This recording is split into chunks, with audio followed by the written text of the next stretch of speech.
Lantai marmer itu terasa dingin di telapak kakiku yang bengkak. Ukurannya sudah 2 kali lipat dari ukuran normal, membuat setiap langkah terasa seperti menginjak ribuan jarum. Usia kandunganku sudah memasuki bulan ke-9, tepatnya minggu ke-38.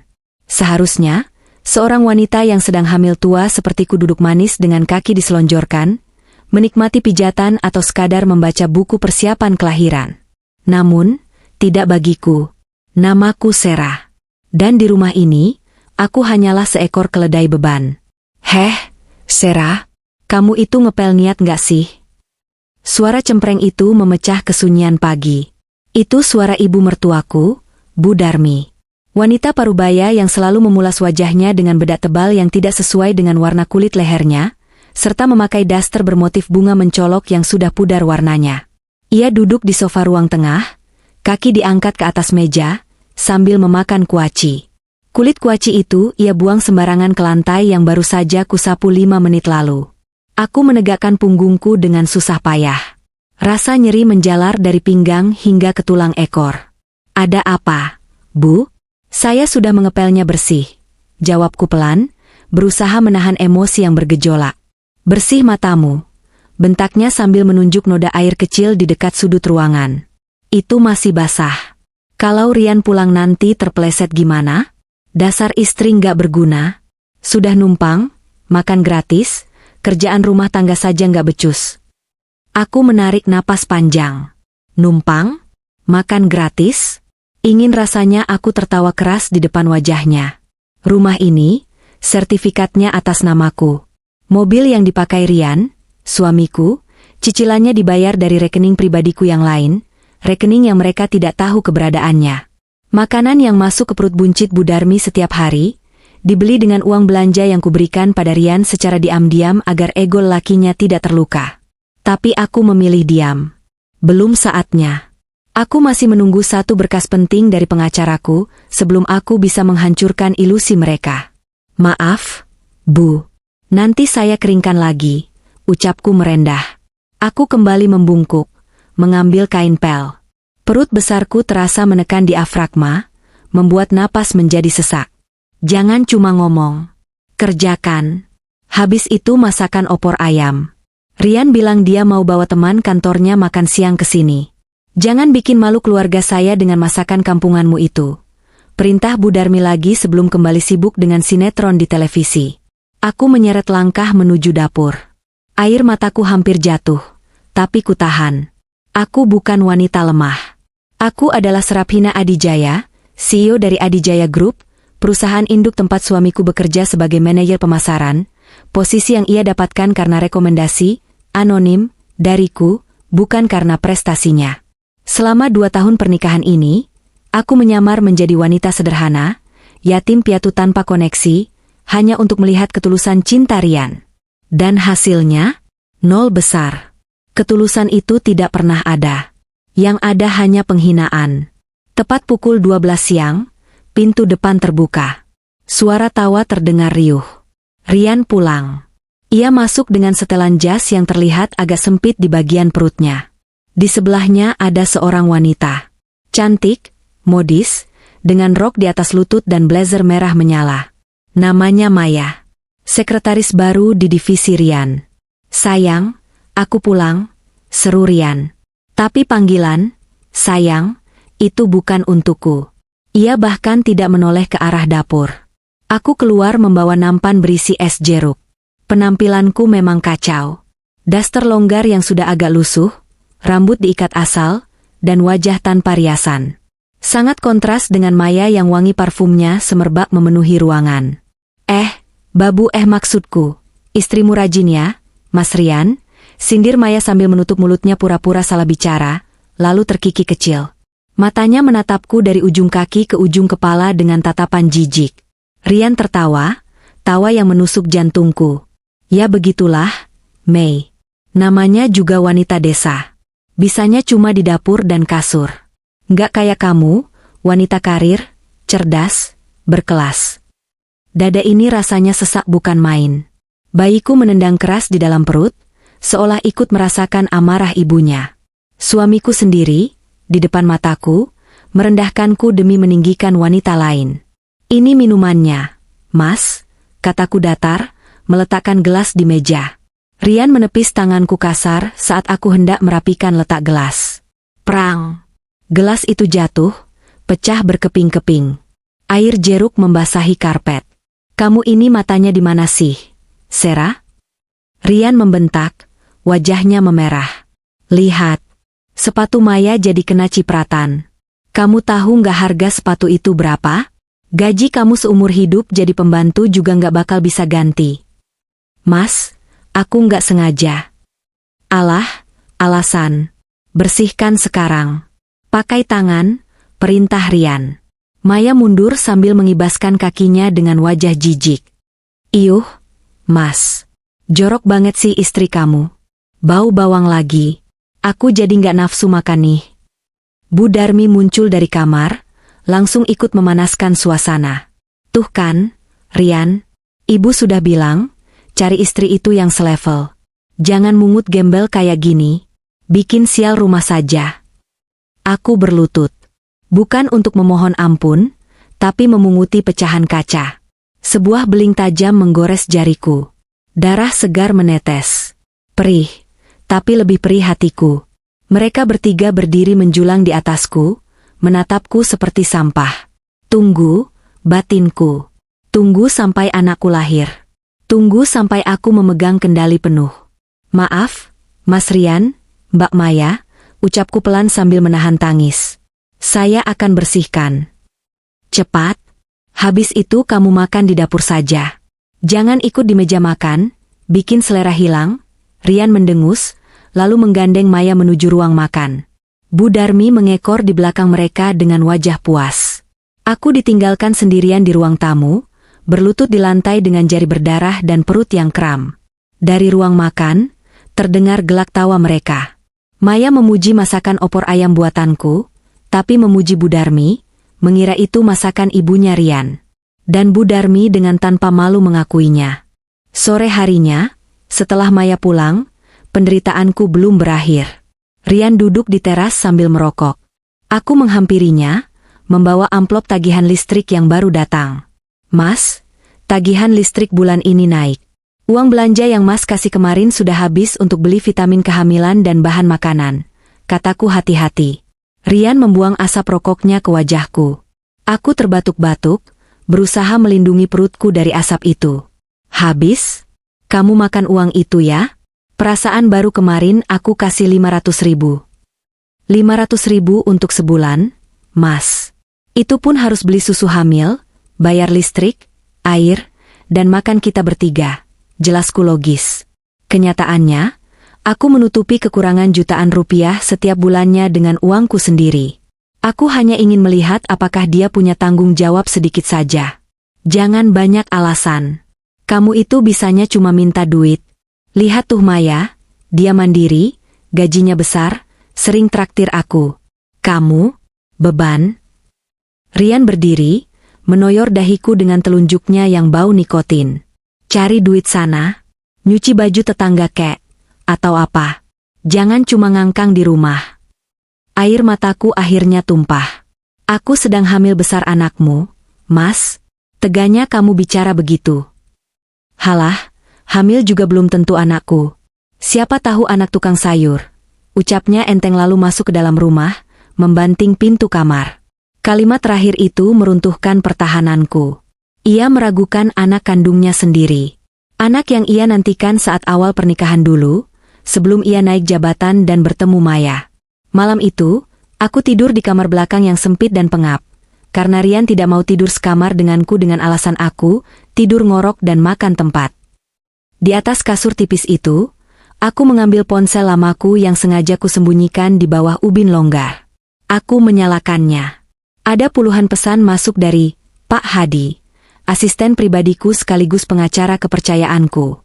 Isi pesan, Bu Sera, semua bukti penggelapan dana sebesar 5 miliar yang dilakukan saudara Rian dan saudari Maya sudah lengkap. Kami juga sudah menyiapkan dokumen pengambil alihan aset rumah dan mobil.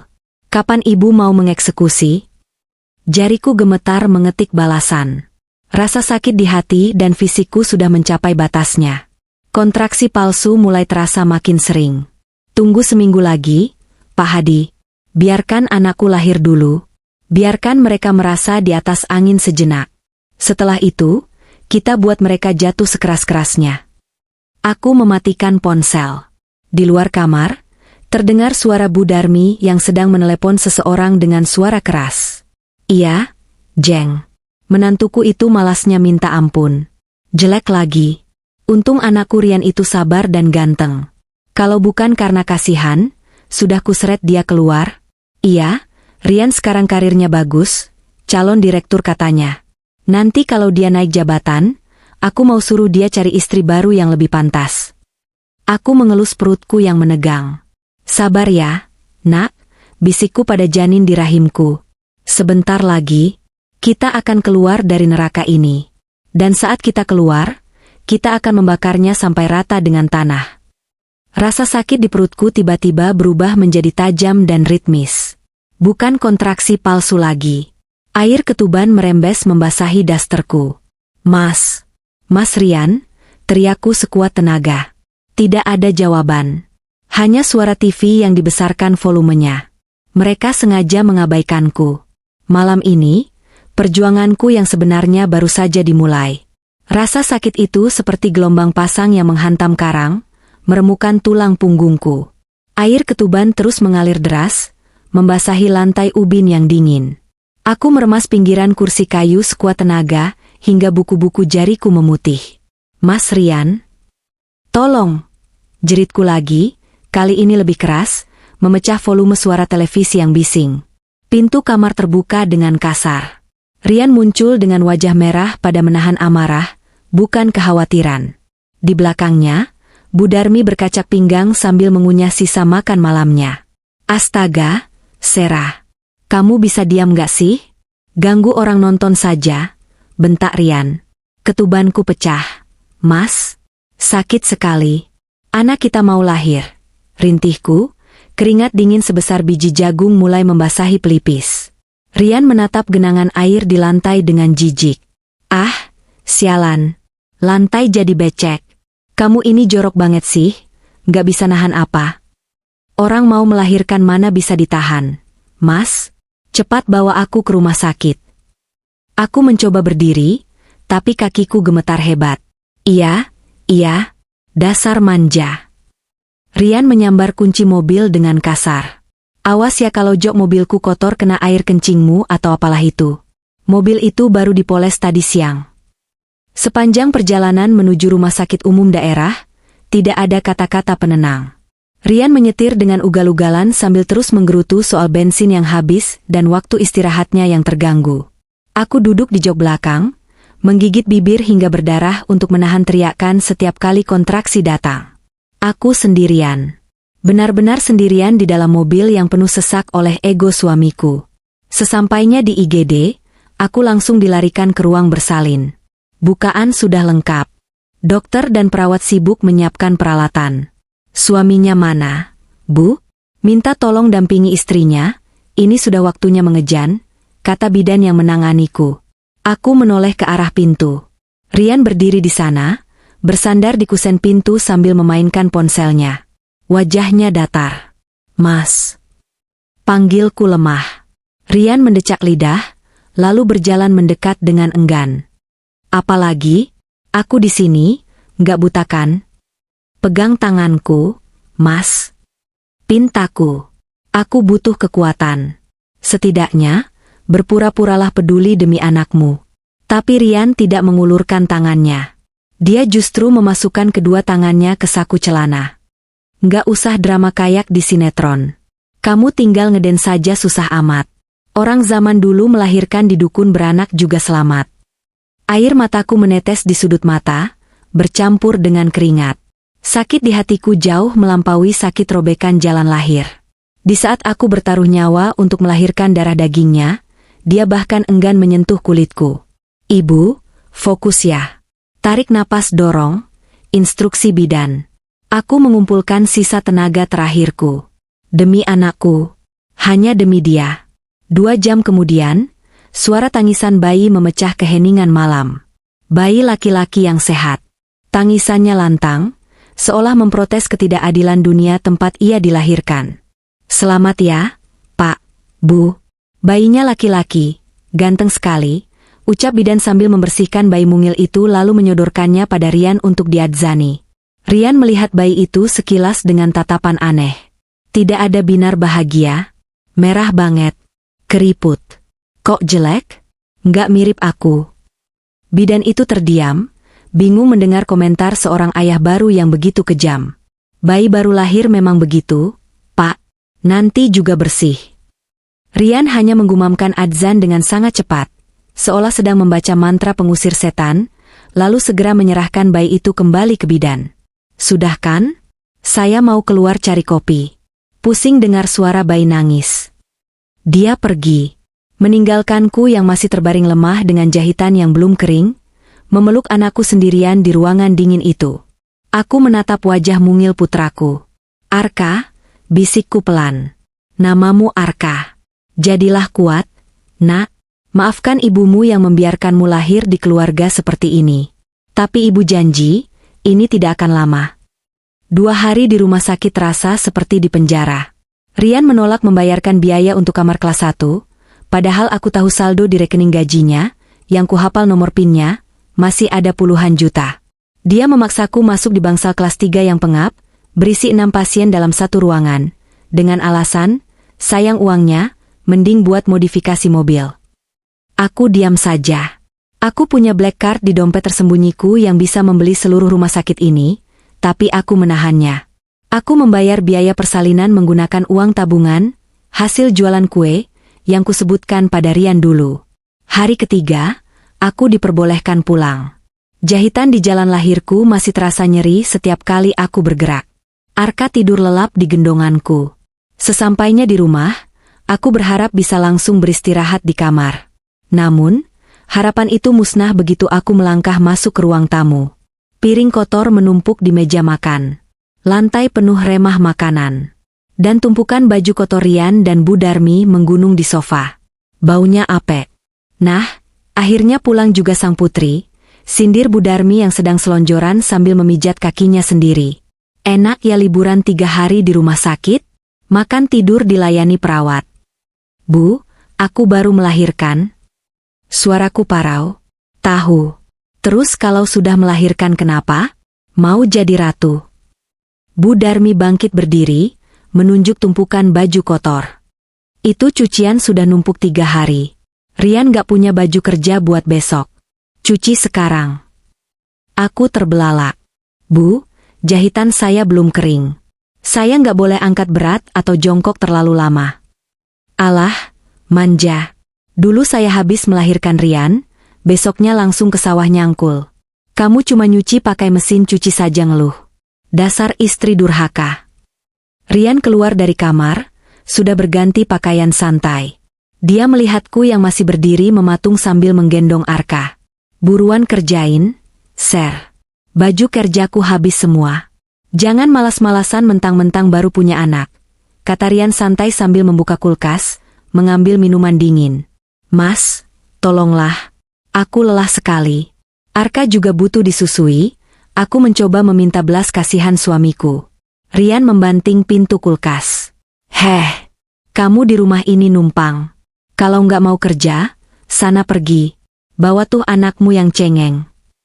Ancaman itu lagi. Dulu, setiap mendengar kata "pergi", aku akan takut karena peranku sebagai wanita tak punya keluarga. Tapi hari ini, kata itu terdengar seperti tantangan yang menarik. Sayangnya, dokumen legal pengambil alihan perusahaan belum ditandatangani Rian.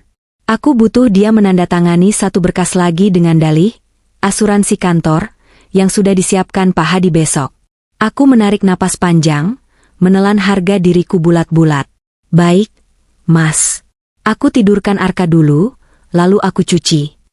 Dengan langkah tertatih, menahan perih di selangkangan yang luar biasa, aku menidurkan Arka di kamar sempit kami.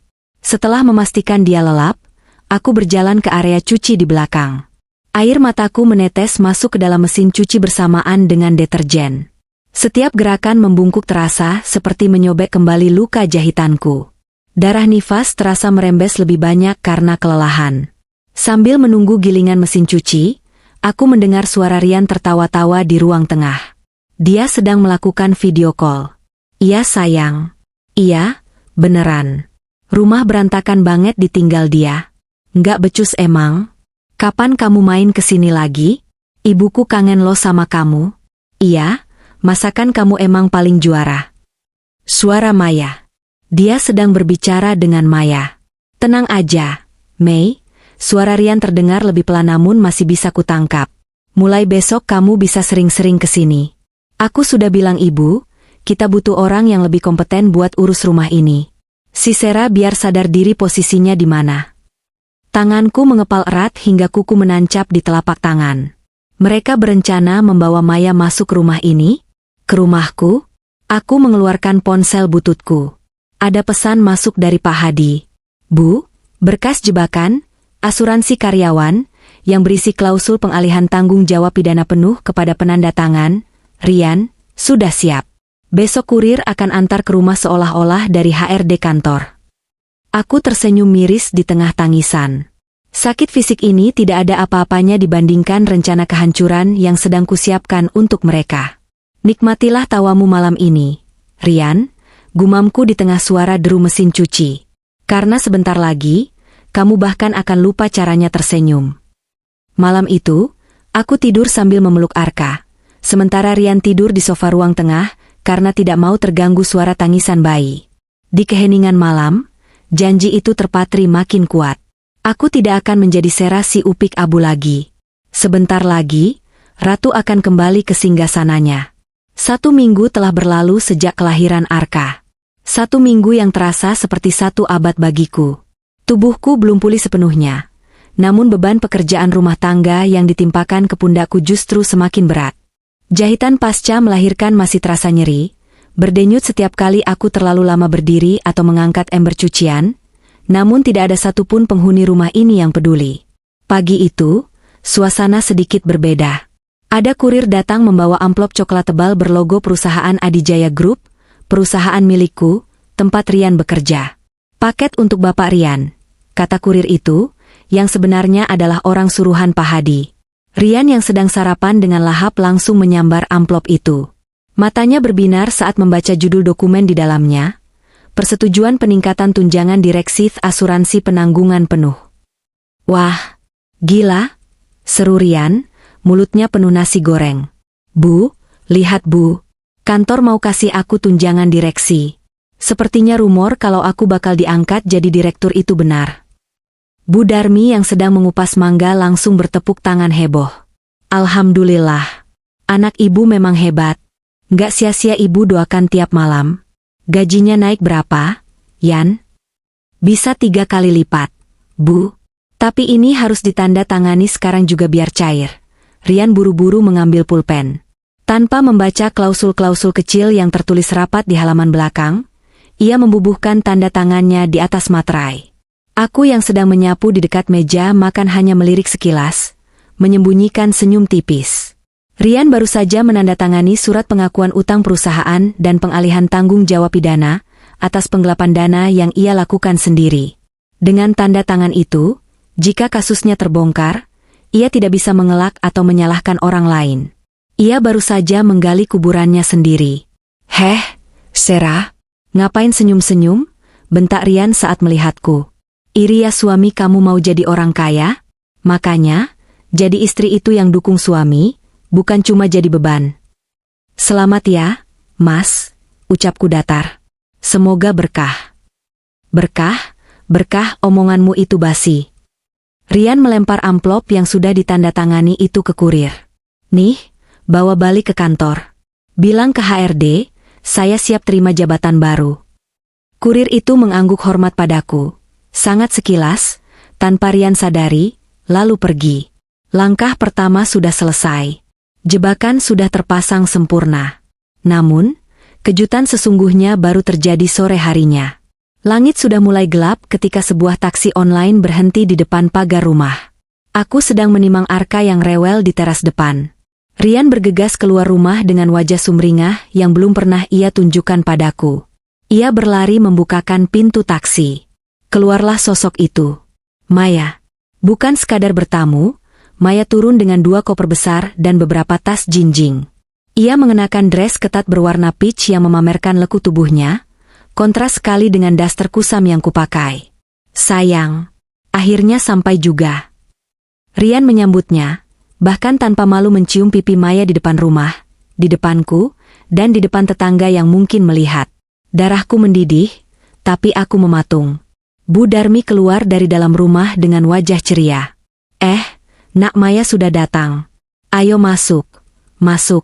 Jangan di luar, banyak nyamuk. Mereka bertiga berjalan melewati Cho seolah aku adalah patung tak bernyawa. Maya sempat berhenti tepat di hadapanku, melirik Arka yang sedang menangis pelan. Duh, berisik banget si bayinya. Mas Rian, nanti kalau malam dia nangis terus nggak? Aku butuh tidur nyenyak lo buat kerja besok. Keluh Maya dengan nada manja yang dibuat-buat. Tenang aja, Mei.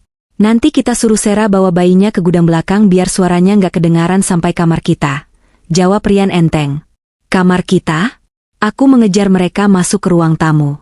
Mas Rian, tunggu. Apa maksudnya ini? Kenapa Maya bawa koper? Kenapa dia bicara soal kamar kita? Rian berbalik, menatapku dengan tatapan merendahkan yang sudah menjadi makananku sehari-hari.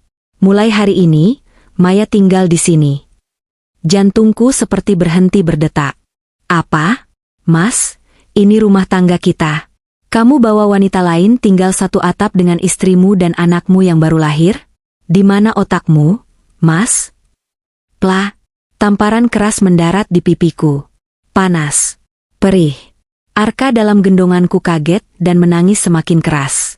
Jaga mulutmu, Hardik Rian. Rumah ini aku yang atur. Kamu itu cuma numpang. Maya di sini karena dia lebih berguna daripada kamu. Dia mau bantu bayar listrik, bantu kebutuhan ibu. Kamu bisa apa? Cuma habisin beras. Bu Darmi menimpali dengan sinis. Lagian ya, Sera. Maya ini calon istri masa depan Rian yang sepadan. Cantik, kaya, pintar. Kamu harusnya bersyukur Maya mau tinggal di sini, jadi kamu bisa belajar gimana caranya jadi wanita berkelas. Hitung-hitung dia majikan baru kamu. Aku menatap mereka satu persatu. Iblis. Mereka semua iblis berwujud manusia. Tapi Mas, kita belum bercerai. Kamu tidak bisa melakukan ini. Suaraku bergetar menahan tangis dan amarah. Anggap saja ini talak satu secara lisan, ucap Rian dingin. Urusan surat cerai nanti gampang. Sekarang, minggir.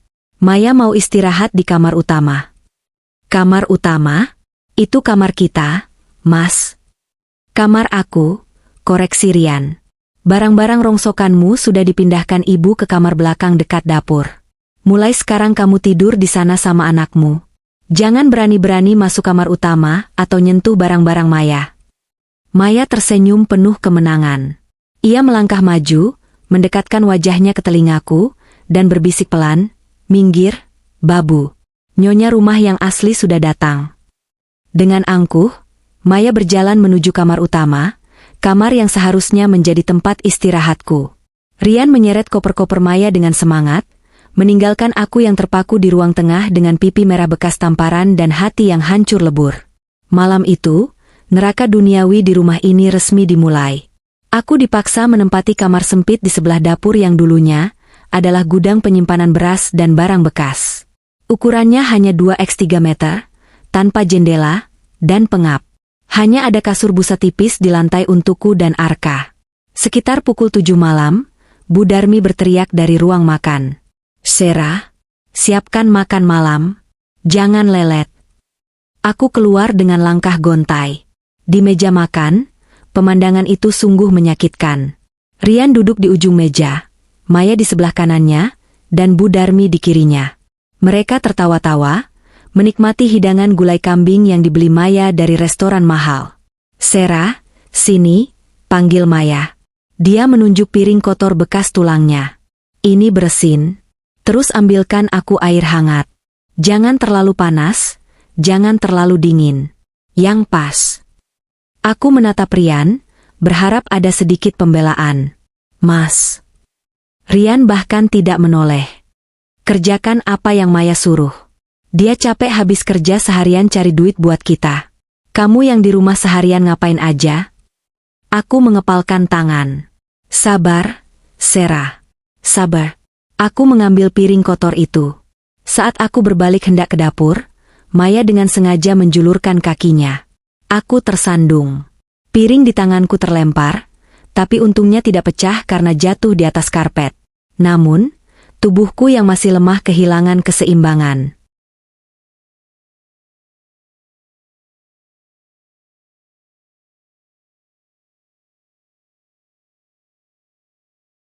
Dan aku jatuh terduduk keras.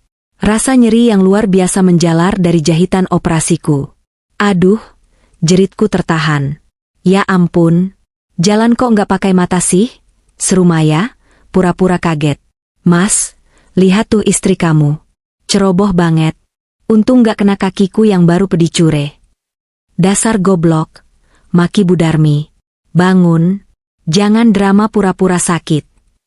Aku mencoba bangun, tapi rasa sakit di perut bawahku membuatku meringis. Air mata tak bisa lagi kutahan. Aku bukan menangis karena sedih, aku menangis karena marah. Marah pada diriku sendiri yang membiarkan mereka menginjak-injak harga diriku sampai sebegini rupa. Maaf. Cicitku, memungut piring itu dengan tangan gemetar. Sudah. Sana ke belakang. Bikin nafsu makan hilang saja, usir Rian. Aku menyeret langkahku kembali ke kamar, gudang itu. Arka sedang tertidur pulas di atas kasur tipis. Aku duduk di sebelahnya, mengelus pipi halusnya.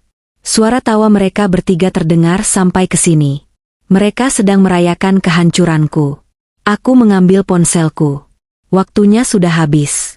Kesabaranku sudah habis. Aku tidak akan menunggu sampai besok lusa atau minggu depan. Aku membuka aplikasi pesan dan mengetik pesan singkat kepada Pak Hadi. Kepada Pak Hadi, legal, Pak, majukan jadwalnya. Besok pagi jam 8 tepat.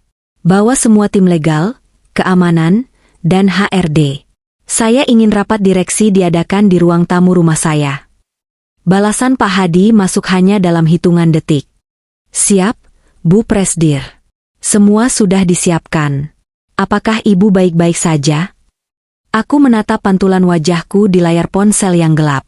Mataku bengkak, pipiku merah bekas tamparan, rambutku kusut. Tapi di balik mata yang lelah itu, ada api yang baru saja tersulut.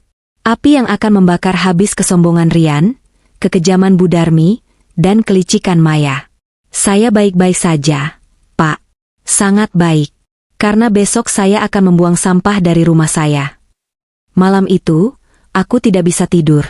Aku menghabiskan waktu dengan merapikan sedikit barang-barangku dan Arka, memasukkannya ke dalam satu tas kecil. Bukan karena aku akan pergi, tapi karena aku akan memastikan, saat fajar menyingsing, rumah ini akan kembali bersih. Di luar, suara televisi sudah mati.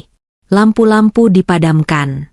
Terdengar suara pintu kamar utama terkunci, disusul suara Rian dan Maya yang sayup-sayup. Hatiku sudah mati rasa. Rasa cemburu itu sudah hilang, digantikan oleh rasa jijik yang murni. Aku mencium kening Arka. Tidur yang nyenyak.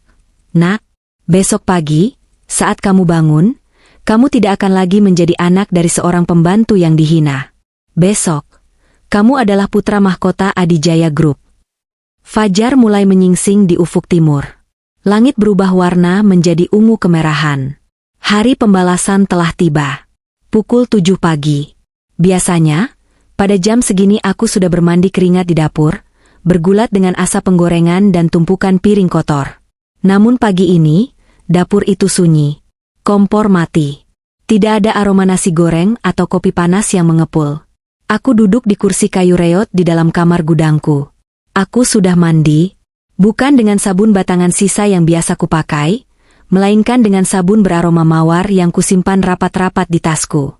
Aku mengenakan kemeja putih bersih dan celana bahan hitam, pakaian kerjaku dulu yang masih muat meski agak sesak di pinggang, dipadukan dengan blazer hitam yang kuselamatkan dari tumpukan barang bekas. Rambutku yang biasanya dicepol asal, kini kugerai rapi dan kusisir lurus. Sedikit lipstik merah marun kupulas di bibir, menutupi pucatnya wajahku. Di sebelahku, Arka tertidur pulas setelah kusuci. Duar, duar, duar. Pintu kamar gudang digedor keras. Itu pasti Bu Darmi. Heh, Sera, kamu mati ya di dalam?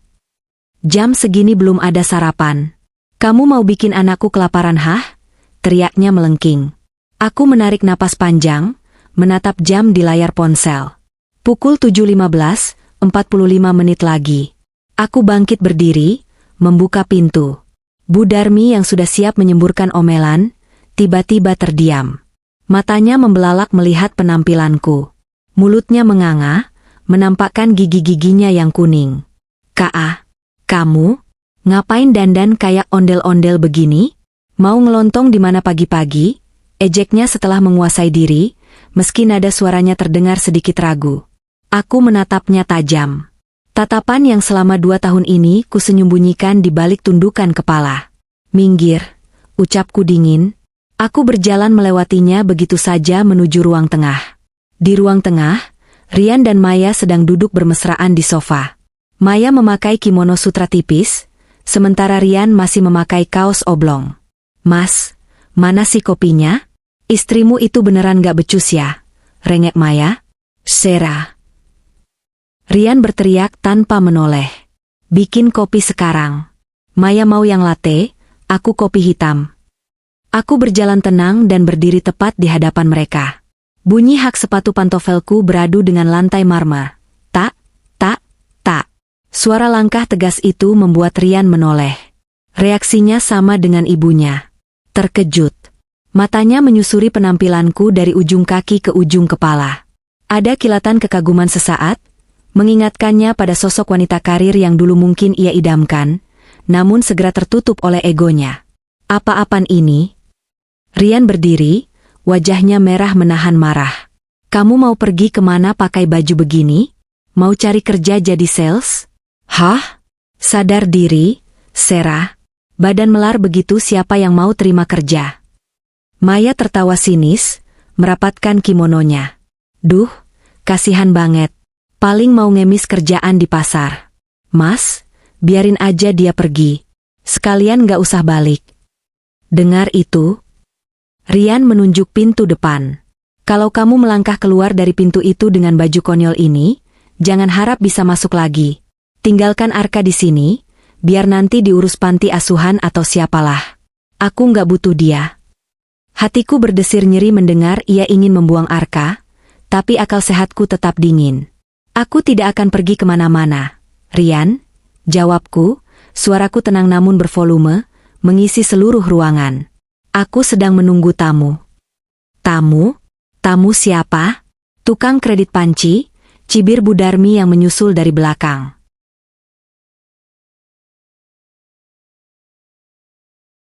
Bukan urusan kalian, jawabku singkat, lalu aku duduk di single sofa, kursi yang selama ini dilarang keras untuk diduduki oleh pembantu, sepertiku karena takut kotor.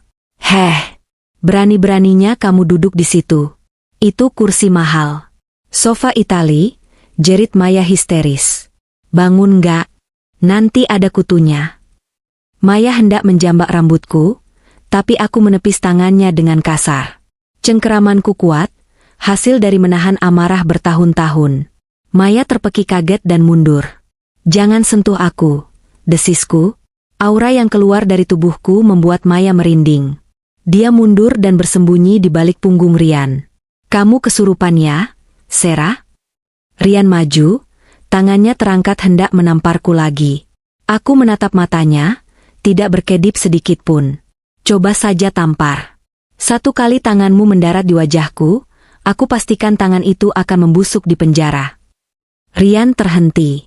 Ada sesuatu yang berbeda dari Sera hari ini. Sesuatu yang mengintimidasi. Dia menurunkan tangannya perlahan, bingung. Tiba-tiba, suara deru mesin mobil terdengar dari halaman depan. Bukan satu, tapi banyak. Suara mesin halus dari mobil-mobil mewah. Rian menengok ke jendela. Matanya melotot. Gila. Ada apa ini? Ada iring-iringan mobil mewah masuk halaman kita. Seru Rian panik namun antusias. Itu Alphard hitam plat B1 Adi. Itu mobil direksi utama kantor pusat. Ada 3 mobil Pajero pengawal juga. Bu Darmi langsung heboh. Wah, pasti mereka mau menjemputmu, Rian. Kan kamu baru naik jabatan jadi direktur. Mungkin mereka mau bikin kejutan syukuran. Rian langsung tersenyum lebar, melupakan amarahnya padaku. Dia menyisir rambutnya dengan jari, panik merapikan kaos oblongnya. Waduh, aku belum mandi. Mei, lihat penampilanku. Oke enggak? Pasti Pak Bos Besar mau datang kasih selamat langsung. Iya Mas, pasti. Duh, aku ganti baju dulu. Maya berlari kecil ke kamar. Aku tetap duduk tenang di sofa, menyilangkan kaki. Senyum tipis tersungging di bibirku. Pintu depan diketuk. Bukan ketukan sembarangan, tapi ketukan tegas dan sopan. Masuk, teriak Rian sok berwibawa sambil membuka pintu lebar-lebar. Masuklah Pak Hadi, pria parubaya dengan setelan jas abu-abu mahal, didampingi 2 pengacara dan 4 pengawal berbadan tegap yang memakai kacamata hitam. Aura kekuasaan langsung memenuhi ruang tamu sempit itu. Rian membungkuk-bungkuk, menjilat ludahnya sendiri. Selamat pagi, Pak. Wah, suatu kehormatan bapak-bapak dari kantor pusat datang ke gubuk saya. Silakan duduk. Pak, maaf berantakan, pembantu saya agak lambat. Pak Hadi menatap Rian dengan tatapan dingin, tanpa ekspresi. Ia tidak menjabat tangan Rian yang sudah terulur. Tanpa berkata apa-apa pada Rian, Pak Hadi dan rombongannya berjalan melewatinya begitu saja. Mereka menuju ke arahku. Bu Darmi yang berdiri di pojok melongo. Maya yang baru keluar kamar dengan dress seksi terpaku di ambang pintu. Pak Hadi berhenti tepat di depanku. Ia dan seluruh rombongannya membungkuk hormat 90 derajat secara serentak. Pemandangan yang sangat kontras di ruang tamu yang penuh drama ini. Selamat pagi, Ibu Presdir, sapa Pak Hadi dengan suara lantang dan hormat. Maaf kami terlambat 1 menit karena macet di depan komplek. Hening. Kesunyian yang memekakan telinga melanda ruangan itu. Rian, Bu Darmi, dan Maya membeku. Otak mereka seakan berhenti memproses informasi. Rian tertawa canggung, tawa yang terdengar sumbang. Hah, Pak Hadi bercanda ya? Itu Sera, Pak. Istri saya mantan istri. Dia cuma ibu rumah tangga biasa, pembantu di sini. Bapak salah orang kali. Pak Hadi berbalik perlahan, menatap Rian dengan tatapan tajam setajam silet. Tutup mulut Anda. Anda sedang berbicara tentang Ibu Seraphina Adijaya, pemilik tunggal Adijaya Group, perusahaan tempat Anda mengemis gaji setiap bulan. Jagger. Rasanya seperti ada petir menyambar di siang bolong tepat di atas kepala Rian. Wajahnya pucat pasi, darah seolah terkuras habis. Lututnya goyah. Seraphina Adijaya? Rian terbata-bata, menatapku tak percaya. Aku berdiri perlahan. Tidak ada lagi Sera yang membungkuk. Tidak ada lagi Sera yang takut. Aku berjalan mendekati Rian. Tinggi badanku mungkin kalah darinya. Tapi saat ini, aku merasa menjulang jauh di atasnya. Kenapa? Mas? Kaget? Tanyaku lembut, namun mematikan. Selama 2 tahun ini kamu bertanya-tanya siapa? Pemilik anonim, yang merekomendasikanmu naik jabatan. Bukan? Itu aku. Istrimu yang kamu sebut gembel dan pembantu. Bu Darmi ambruk ke lantai, kakinya lemas. Nggak mungkin. Sera itu yatim piatu miskin. Yatim piatu benar, Bu, jawabku sambil menoleh ke arah mertuaku yang menyedihkan itu. Tapi miskin? Saya rasa rekening belanja bulanan Rian yang cuma 5 juta itu, bahkan tidak cukup untuk biaya makan kucing saya di mensyahan utama. Maya yang tadinya sombong kini gemetar hebat. Dia tahu siapa Seraphina Adijaya. Nama itu adalah legenda di dunia bisnis, wanita besi yang tak kenal ampun. Dan dia baru saja menghina wanita itu, merebut suaminya, dan mengusirnya dari kamarnya sendiri. Pak Hadi, panggilku. Siap, Bu Sera. Pak Hadi sigap membuka tas kerjanya. Bacakan agenda rapat kita hari ini. Di hadapan karyawan saya ini, perintahku sambil menunjuk Rian yang masih mematung dengan mulut terbuka. Pak Hadi mengeluarkan sebuah dokumen tebal, dokumen yang sama dengan yang ditandatangani Rian kemarin, namun kini sudah lengkap dengan lampiran bukti-bukti. Agenda rapat direksi luar biasa, Bertempat di kediaman Ibu Seraphina, Pak Hadi membaca dengan lantang. Poin 1. Pembahasan audit internal. Saudara Rian dan Saudari Maya terbukti melakukan markup anggaran pemasaran dan penggelapan dana perusahaan sebesar 5,4 miliar rupiah selama 1 tahun terakhir. Mata Rian hampir keluar. Itu fitnah. Saya nggak pernah. Poin 2. Potong Pak Hadi keras. Berdasarkan dokumen, persetujuan peningkatan tunjangan direksi asuransi penanggungan penuh yang ditandatangani Saudara Rian kemarin sore, Saudara Rian secara sadar mengakui seluruh aliran dana tersebut adalah tanggung jawab pribadi dan bersedia mengganti kerugian 10 kali lipat atau dipidana sesuai hukum yang berlaku. Rian memegang dadanya. Napasnya sesak. Dia ingat dokumen yang dia tandatangani dengan semangat kemarin. Jebakan itu. Sera, Dek Sera, sayang. Rian mencoba meraih tanganku, wajahnya memelas, berubah 180 derajat menjadi pengemis. Ini salah paham kan? Aku suamimu, ayah dari anakmu. Jangan sentuh saya, bentakku. 2 bodyguard langsung maju, memelintir tangan Rian ke belakang hingga ia menjerit kesakitan dan memaksanya berlutut di kakiku. Maya mencoba kabur ke arah pintu belakang, tapi 2 bodyguard lain sudah menghadang. Dia didorong kembali ke tengah ruangan, jatuh tersungkur di sebelah Bu Darmi. Aku kembali duduk di sofa, menyilangkan kaki dengan anggun, menatap 3 manusia hina yang kini berada di posisinya yang seharusnya, di bawah telapak kakiku. Nah, ucapku sambil tersenyum dingin. Sekarang kalian sudah tahu siapa aku. Rapat kita mulai. Siapkan mental kalian, karena hari ini, aku akan mengambil kembali semua yang menjadi milikku. Termasuk harga diriku yang kalian injak-injak. Di luar, matahari bersinar terik, secerah masa depanku tanpa parasit-parasit ini. Ruang tamu yang biasanya riuh oleh suara televisi dan omelan Bu Darmi kini senyap. Hening yang mencekam. Hanya terdengar suara napas Rian yang memburu dan isak tangis tertahan dari Maya di sudut ruangan. Aku masih duduk di sofa single kesayanganku, yang baru saja diklaim Maya pagi ini, menatap Rian yang berlutut di lantai marmer.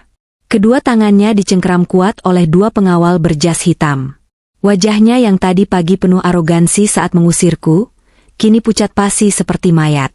Keringat dingin mengucur deras dari pelipisnya, membasahi kerah kaos oblongnya yang lusuh. 54 miliar rupiah, ucapku memecah keheningan. Suaraku pelan, tapi menggema menakutkan di telinga mereka. Aku menatap kuku-kukuku yang baru saja dimanicure semalam setelah mereka tidur. Itu angka yang fantastis, Mas Rian. Cukup untuk membeli harga dirimu 10.000 kali lipat. Rian mengangkat wajahnya. Matanya merah, penuh ketakutan. Sera, ini pasti mimpi kan? Kamu cuma ngeprank aku kan? Kamu sewa orang-orang ini pakai uang tabunganmu kan? Jawab, Sera. Jangan diam saja. Teriaknya histeris, menyangkal kenyataan. Pak Hadi melangkah maju, membuka map tebal di tangannya. Dengan gerakan tenang namun mengintimidasi, ia melempar tumpukan foto dan printout rekening koran ke hadapan Rian. Kertas-kertas itu berserakan di lantai, tepat di depan lutut Rian. Saudara Rian, suara Pak Hadi berat dan berwibawa. Ini adalah bukti transfer dari rekening perusahaan ke rekening pribadi atas nama Maya, yang kemudian dialirkan lagi ke rekening ibu Anda, Darmi. Total 5,4 miliar selama setahun. Modusnya, markup vendor fiktif. Bu Darmi yang masih terduduk lemas di lantai tersentak. Saya nggak tahu itu uang curian. Rian bilang itu bonus. Rian bilang dia sukses. Diam kamu, Bu, bentak Rian pada ibunya sendiri. Kepanikan membuatnya kehilangan akal sehat. Ibu yang minta dibelikan sawah di kampung. Ibu yang minta emas batangan. Aku terpaksa ambil uang kantor. Oh, jadi sekarang saling menyalahkan, selaku sambil terkekeh sinis. Aku berdiri, berjalan perlahan mengitari Rian. Mas Rian, kamu ingat dokumen yang kamu tanda tangani kemarin? Dokumen yang kamu pamerkan dengan bangga itu? Rian gemetar. Itu tunjangan direksi. Salah, potongku cepat. Itu adalah surat pengakuan utang dan tanggung jawab mutlak. Di pasal 4 tertulis jelas.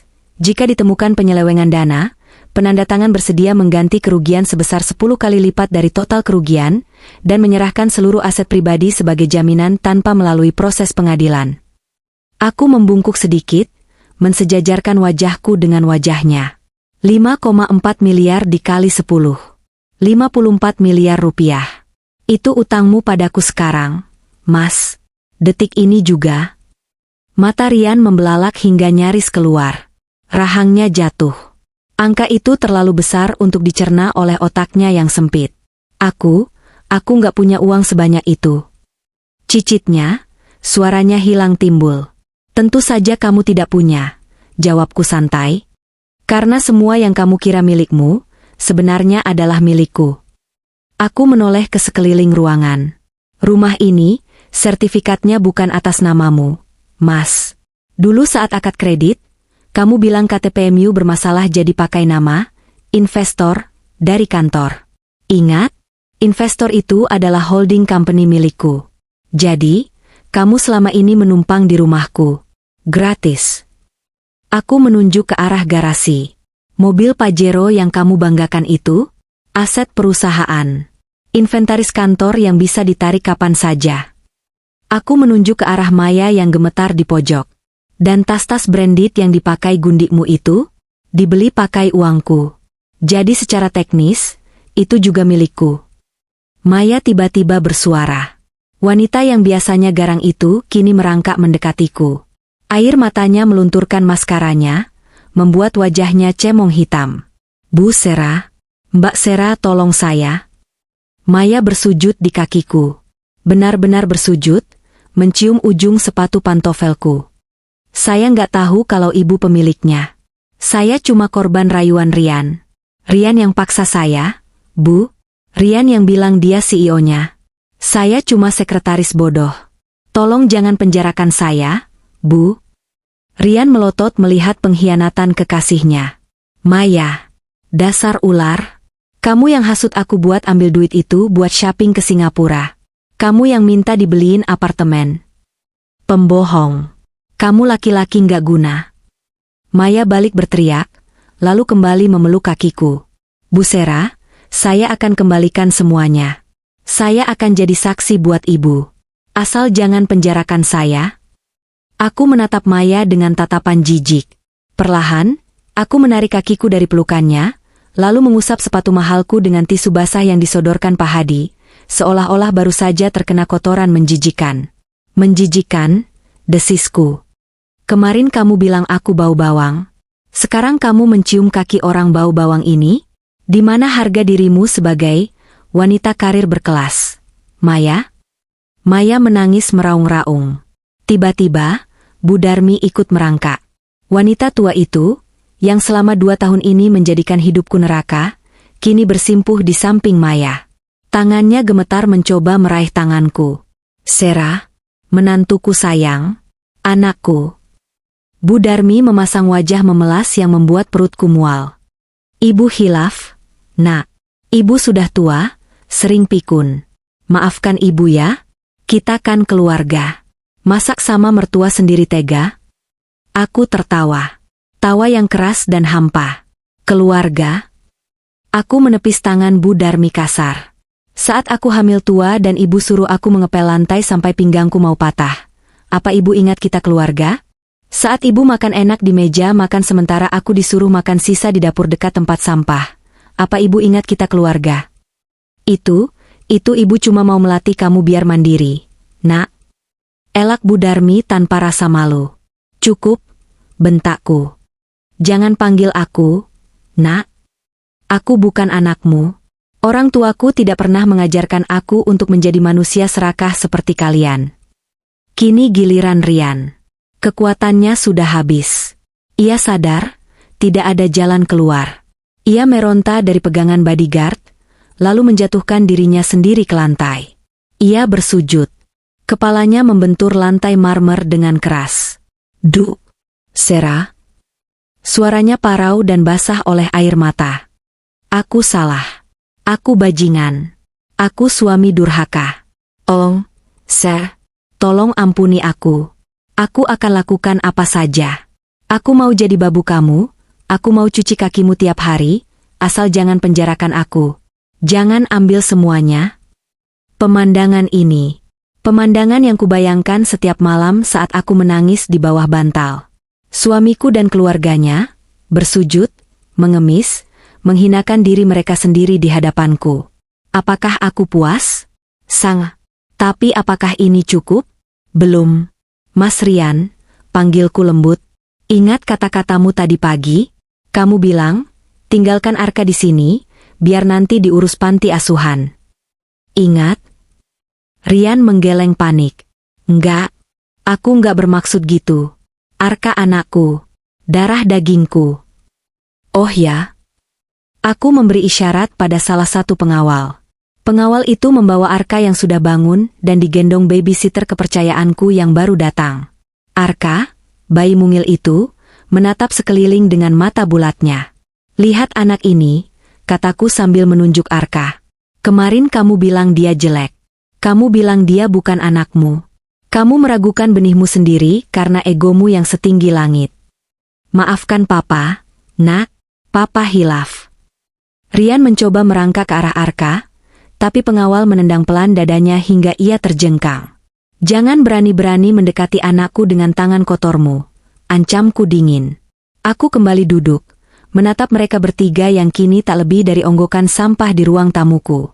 Dengar keputusanku. Ucapku tegas. Mereka bertiga mendongak, wajah penuh harap akan pengampunan. 1, kataku sambil mengangkat satu jari. Kalian harus keluar dari rumah ini sekarang juga. Detik ini juga. 2, kalian tidak boleh membawa satu barang pun dari rumah ini. Baju yang menempel di badan kalian, dompet, ponsel, jam tangan, perhiasan semuanya tinggalkan. Itu semua dibeli dengan uang hasil penggelapan atau uang belanjaku. Kalian keluar hanya dengan pakaian dalam. Atau, kalau aku berbaik hati, aku beri daster bekas dan kaos oblong-bolong yang biasa kalian suruh aku pakai. Bu Darmi menjerit histeris. Sera, kamu gila? Masa ibu disuruh keluar telanjang? Ibu malu sama tetangga. Malu? Alisku terangkat. Ibu punya rasa malu? Saat ibu menghinaku di depan tukang sayur, ibu tidak malu? Saat ibu menyuruhku mengepel teras saat hamil besar jadi tontonan tetangga, ibu tidak malu? 3, lanjutku tanpa mempedulikan teriakan Bu Darmi. Proses hukum tetap berjalan. Pak Hadi sudah melaporkan kasus ini ke kepolisian 1 jam yang lalu. Mungkin sebentar lagi mobil patroli akan sampai. Rian meraung. Jangan Sera. Jangan polisi. Aku mohon, aku cium kakimu. Rian benar-benar merangkak maju dan mencium kakiku berkali-kali, membasahi sepatuku dengan air mata dan ingusnya. Aku suamimu, Ser. Cinta kita. Ingat masa pacaran kita? Aku menendang bahunya hingga ia terguling. Cinta? Kamu menikahiku karena mengira aku gampang dibodohi. Kamu selingkuh karena mengira aku tidak berdaya. Tidak ada cinta, Rian. Yang ada hanya investasi bodong yang kamu tanam. Pak Hadi, perintahku. Ya, Bu. Sita semua barang berharga yang menempel di tubuh mereka sekarang. Cincin kawin, jam tangan, anting, kalung, dompet, kunci mobil, ponsel. Semuanya. Para bodyguard bergerak cepat. Maya menjerit-jerit saat gelang emasnya ditarik paksa. Bu Darmi menangis meraung saat kalung kesayangannya dilepas. Rian pasrah saat jam tangan mewahnya dilucuti. Mereka kini berdiri di ruang tamu, berantakan, tanpa harta, tanpa harga diri. Sekarang, aku menunjuk pintu depan yang sudah dibuka lebar. Keluar dari rumahku. Nikmati udara bebas selagi bisa, sebelum sel penjara yang sempit dan dingin menyambut kalian. Sera, tolong. Rian masih mencoba mengibah. Keluar. Bentakku menggelegar. Suaraku membuat kaca jendela bergetar. Arka digendongan babysitter sampai terlonjak kaget. Mereka bertiga tersentak mundur. Ketakutan melihat kemarahanku yang meledak. Dengan langkah tertatih, saling papah, mereka berjalan menuju pintu keluar. Tapi aku belum selesai. Tunggu, panggilku saat mereka sampai di ambang pintu. Mereka berbalik cepat, berharap aku berubah pikiran. Bu Darmi, kataku. Ibu pernah bilang, cari istri itu yang selevel. Sekarang, Rian sudah selevel dengan Gembel. Jadi kurasa Maya dan Rian adalah pasangan yang serasi untuk hidup di kolong jembatan. Selamat menempuh hidup baru. Aku memberi isyarat tangan. Bodyguard mendorong mereka keluar pagar rumah dengan kasar. Pagar besi tinggi itu ditutup dan digembok di depan wajah mereka. Dari balik jendela kaca yang besar, aku melihat mereka berdiri di trotoar panas. Tanpa alas kaki, karena sepatu mereka juga disita, tanpa uang sepeser pun, ditonton oleh tetangga yang mulai berkerumun karena keributan itu. Rian menggedor-gedor pagar, berteriak memanggil namaku. Maya menangis duduk di aspal. Bu Darmi pingsan, atau pura-pura pingsan, di pinggir got. Aku berbalik, memeluk Arka. Sudah bersih, nak, bisikku. Rumah kita sudah bersih dari kuman. Namun, ini baru awal dari penderitaan mereka. Penjara adalah hukuman fisik. Tapi teror mental yang sesungguhnya baru akan kumulai. Matahari siang itu terasa memanggang kulit, namun panasnya aspal tidak sebanding dengan panasnya rasa malu yang membakar wajah Rian, Maya, dan Bu Darmi. Di luar pagar rumah mewah yang kini tertutup rapat, mereka menjadi tontonan gratis bagi warga komplek. Bu Darmi yang tadi pura-pura pingsan, terpaksa, siuman, dengan canggung karena semut merah mulai menggigiti kakinya di pinggir selokan, dan tidak ada satupun tetangga yang berniat menolong.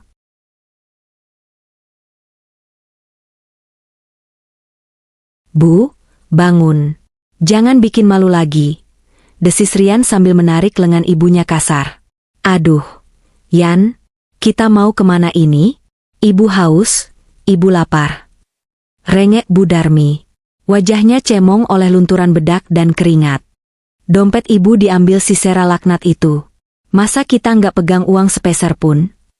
Diam, Bu. Rian membentak, frustrasi. Ia merogoh saku celananya, berharap ada uang receh yang tertinggal. Nihil. Dompet, ponsel, jam tangan, bahkan kunci mobil, semua sudah disita oleh tim keamanan Sera. Maya berdiri agak menjauh, memeluk tubuhnya sendiri. Dres mewahnya yang ketat kini tampak konyol dipakai di pinggir jalan raya. Ia menatap Rian dengan tatapan nyalang. Ini semua gara-gara kamu, Mas, ucap Maya tajam. Rian menoleh, matanya melotot. Gara-gara aku? Kamu yang ngajak aku foya-foya. Kamu yang minta tas Hermes. Kamu yang minta liburan ke Eropa pakai uang kantor. Kalau kamu laki-laki becus, kamu harusnya tahu siapa istrimu. Teriak Maya, tidak peduli lagi pada image anggunnya. Kamu tidur sama dia 2 tahun. Rian, 2 tahun. Dan kamu nggak tahu dia yang punya perusahaan tempat kamu kerja?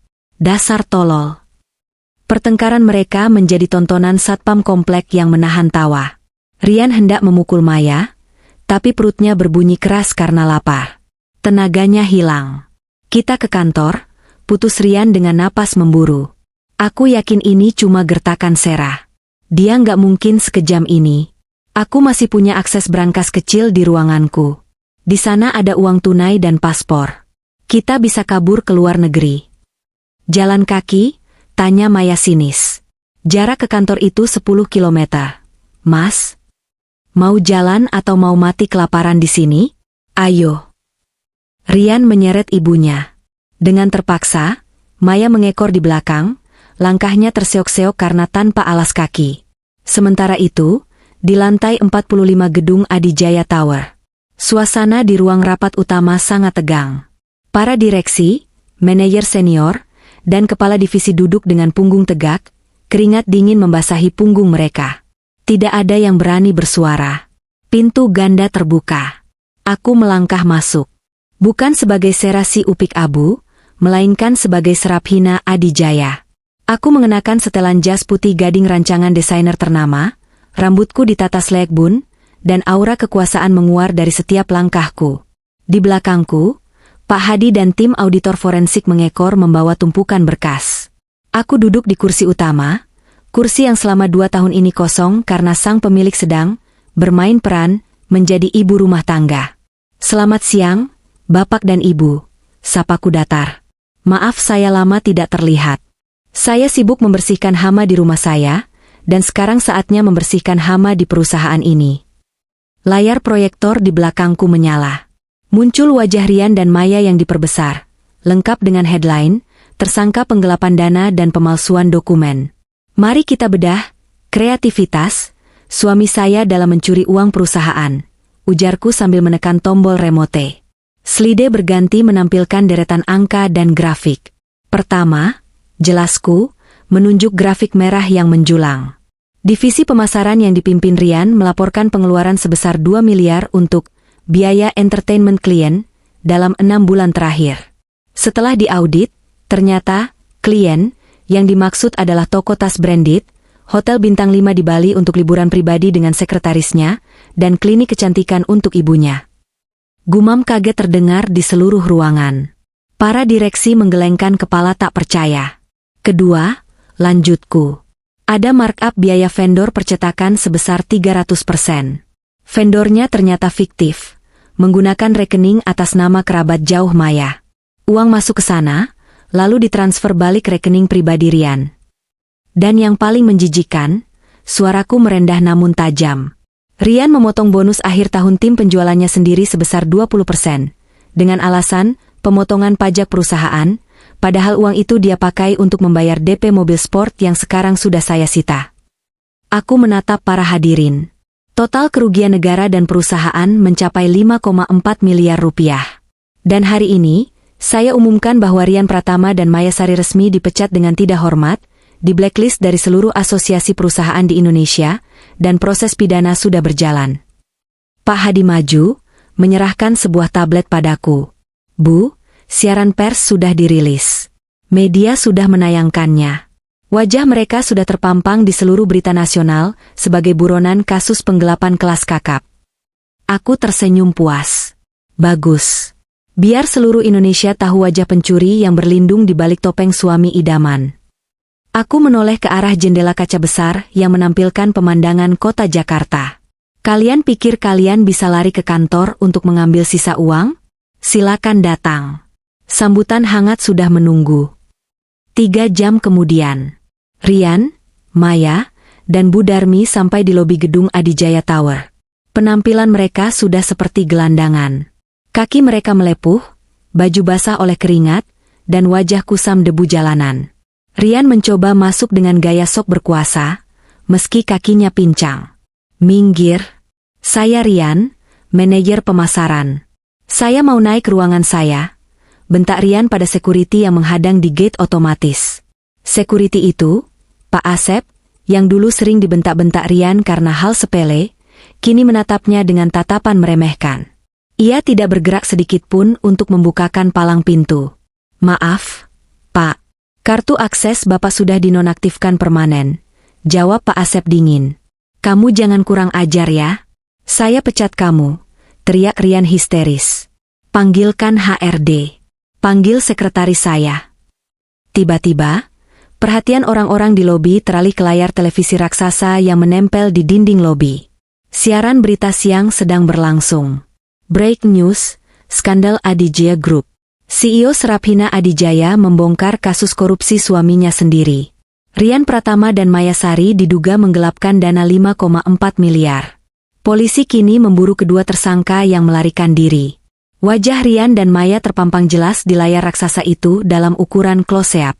Foto yang diambil dari ID card karyawan mereka. Orang-orang di lobi mulai berbisik-bisik.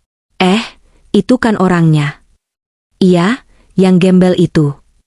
Gila, koruptor ternyata. Pantesan gayanya selangit. Laporin polisi yuk, lumayan kalau ada imbalannya. Rian mundur selangkah, wajahnya pucat pasi melihat wajahnya sendiri di berita sebagai buronan. Nggak mungkin. Maya menatap layar itu dengan horor. Karirnya, reputasinya, masa depannya, hancur lebur dalam sekejap. Dan parahnya, dia kini berdiri di lobi dengan penampilan menjijikan, menjadi objek cemoohan resepsionis dan office boy yang dulu ia hina. Ini sudah tamat, gumam Maya, kakinya gemetar hebat. Tiba-tiba, ponsel pintar milik salah satu pengunjung lobi berbunyi keras, memutar suara sirine polisi dari video yang ia tonton. Tapi itu bukan suara dari video. Dari kejauhan, terdengar suara sirine mobil polisi sungguhan mendekat ke arah gedung. Kepanikan melanda Maya. Insting bertahan hidupnya mengambil alih. Dia menatap Rian yang masih bengong seperti orang bodoh, dan Bu Darmi yang merengek minta duduk. Aku nggak mau masuk penjara, bisik Maya. Aku nggak mau busuk di sel gara-gara laki-laki bodoh ini. Maya melihat peluang. Pintu samping gedung yang mengarah ke area parkir motor terbuka sedikit. Mas Rian? Panggil Maya pelan. Rian menoleh. Apa? Kita harus gimana? Mei? Polisi datang. Kamu saja yang hadapi, ucap Maya dingin. Hah? Maya tiba-tiba mendorong Rian dengan kuat ke arah kerumunan orang yang mulai mendekat, lalu ia berbalik dan berlari sekuat tenaga menuju pintu samping. Maya. Mau kemana kamu? Teriak Rian kaget, terjatuh karena dorongan itu. Selamat tinggal, pecundang. Teriak Maya sambil berlari kencang, tidak mempedulikan kakinya yang sakit. Urus saja ibumu yang rewel itu. Aku nggak mau mati bersamamu. Maya berlari keluar gedung, menyusup di antara mobil-mobil yang parkir, lalu menghilang di balik keramaian jalanan ibu kota. Dia kabur, meninggalkan Rian dan Bu Darmi sendirian dikepung tatapan menghakimi. Maya, dasar pelakor nggak tahu diri. Balik kamu. Jerit Bu Darmi histeris melihat satu-satunya harapan mereka, yang mungkin masih punya simpanan, lari. Sirine polisi semakin dekat. Mobil patroli berhenti tepat di depan lobi. Rian gemetar hebat. Dia menarik tangan ibunya. Lari, Bu. Lari lewat belakang. Ibu nggak kuat lari, Yan. Kaki ibu sakit. Ah, sialan. Rian tidak punya pilihan. Dia memapah ibunya dengan susah payah, menyeretnya menuju tangga darurat basemen sebelum polisi masuk ke lobi utama. Mereka berhasil lolos dari lobi, masuk ke lorong pengaparkiran basemen yang bau bensin dan pesing. Mereka bersembunyi di balik tumpukan kardus bekas di dekat tempat pembuangan sampah gedung. Rian merosot duduk di lantai kotor yang berminyak. Napasnya seperti mau putus. Yan, ibu lapar. Rintih Bu Darmi lagi, tidak peka situasi. Mana Maya? Kok dia ninggalin kita? Terus kita mau makan apa? Rian menatap ibunya dengan tatapan kosong, lalu beralih menjadi tatapan penuh kebencian. Diam, Bu. Diam, bentak Rian, suaranya menggema di basemen sepi itu. Semua ini gara-gara ibu. Kalau ibu nggak minta ini itu, aku nggak bakal korupsi. Kalau ibu nggak menghina Sera terus-terusan, mungkin dia masih punya belas kasihan. Bu Darmi ternganga dibentak anak kesayangannya. Kok kamu nyalahin ibu? Kamu yang nggak becus didik istri. Harusnya kamu pukul dia biar tunduk. Istri yang ibu suruh pukul itu CEO. Bu, CEO. Rian menjambak rambutnya sendiri frustrasi. Sekarang kita gembel, buronan, dan Maya sudah kabur bawa rahasia rekening fiktif itu. Di lantai 45, aku melihat pemandangan di lobi melalui CCTV di tabletku. Aku melihat Maya lari terbirit-birit seperti tikus got, dan Rian menyeret ibunya ke basemen sampah. Aku menyesap teh hangatku. Pak Hadi, panggilku. Ya, Bu. Biarkan mereka lolos hari ini. Jangan biarkan polisi menangkap mereka dulu. Pak Hadi mengernyit bingung. Kenapa, Bu? Bukankah lebih baik mereka langsung dipenjara? Aku tersenyum miring. Penjara itu terlalu enak. Mereka dapat makan gratis, tempat tidur, dan atap. Aku ingin mereka merasakan hidup menggelandang dulu. Biarkan mereka merasakan lapar, takut, dan saling menyalahkan di jalanan. Biarkan mereka merasakan neraka dunia yang mereka ciptakan untukku dulu. Teror psikologisnya baru saja dimulai, Pak Hadi. Blokir semua akses mereka ke kerabat. Pastikan tidak ada satupun teman atau saudara yang berani menampung mereka. Buat mereka benar-benar sendirian di dunia ini. Siap, laksanakan, Bu. Di basemen yang gelap dan bau, Rian memeluk lututnya. Perutnya melilit perih. Di sampingnya, ibunya terus menangis. Bayangan makanan sisa Sera yang dulu ia buang ke tempat sampah kini menari-nari di pelupuk matanya, tampak seperti hidangan paling lezat di dunia. Dan di luar sana, matahari mulai terbenam, menyambut malam pertama mereka sebagai tunawisma yang diburu hukum. Malam pertama sebagai gelandangan adalah malam terpanjang dalam hidup Rian dan Bu Darmi. Langit Jakarta yang biasanya terlihat indah dengan kelap-kelip lampu gedung pencakar langit, kini tampak seperti raksasa hitam yang siap menelan mereka.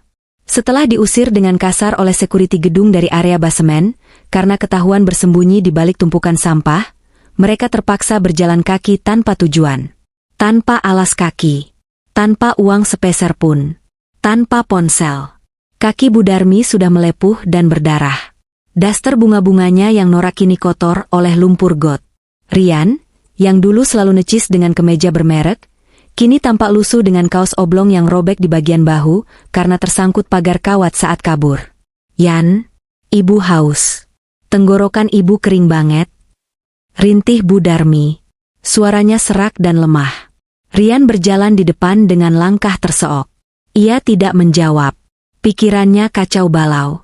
Setiap kali ada mobil patroli lewat dengan lampu biru yang berputar, jantungnya seakan mau meledak. Ia akan panik menarik ibunya bersembunyi di balik tiang listrik atau gerobak sampah. Ketakutan akan penjara menghantuinya setiap detik. Yan, kamu dengar ibu nggak sih? Cari minum kek. Kamu kan laki-laki. Bu Darmi memukul punggung Rian. Kebiasaan lamanya yang suka memerintah masih belum hilang meski situasi sudah berubah drastis. Rian berbalik, menatap ibunya dengan mata merah menyala penuh amarah. Diam, Bu. Diam, bentak Rian di tengah trotoar sepi. Ibu pikir ini di rumah? Ibu pikir aku bisa buka kulkas terus ambil air dingin? Kita gembel, Bu. Gembel. Sadar nggak sih? Bu Darmi terlonjak kaget. Kamu bentak ibu. Iya, karena ibu berisik. Kalau bukan karena ibu yang gila hormat dan gila harta, aku nggak akan nekat korupsi. Aku nggak akan selingkuh sama Maya si ular itu. Harusnya aku hidup tenang sama Sera. Rian menjambak rambutnya sendiri, frustrasi tingkat dewa. Nama itu, Sera. Rian teringat wajah Sera yang dingin tadi pagi. Teringat bagaimana dulu Sera selalu menyambutnya pulang kerja dengan segelas air dingin dan pijatan di kaki, meskipun Sera sendiri lelah seharian bekerja rumah tangga. Dulu, Rian menepis air itu. Dulu, Rian menendang tangan Sera. Sekarang, Rian akan rela memotong jarinya sendiri demi seteguk air yang pernah disuguhkan Sera. Mereka terus berjalan hingga sampai di sebuah kawasan ruko yang sudah tutup. Ada keran air di depan sebuah bengkel. Rian langsung berlari, menenggak air mentah itu dengan rakus. Minggir, gantian. Bu Darmi mendorong Rian, ikut meminum air keran itu seolah itu adalah air zam-zam. Mereka berdua minum seperti binatang kehausan. Tiba-tiba, lampu sorot menyorot wajah mereka. Weoi, ngapain di situ? Seorang satpam bengkel keluar membawa pentungan. Rian dan Bu Darmi kaget setengah mati. Malingnya kalian? Maling spare part ya? Teriak satpam itu. Bukan, Pak, kami cuma minum. Rian mengangkat tangan, gemetar. Alah, alasan. Tampang kalian mencurigakan. Pergi nggak? Atau saya panggil warga biar digebukin? Iya, Pak.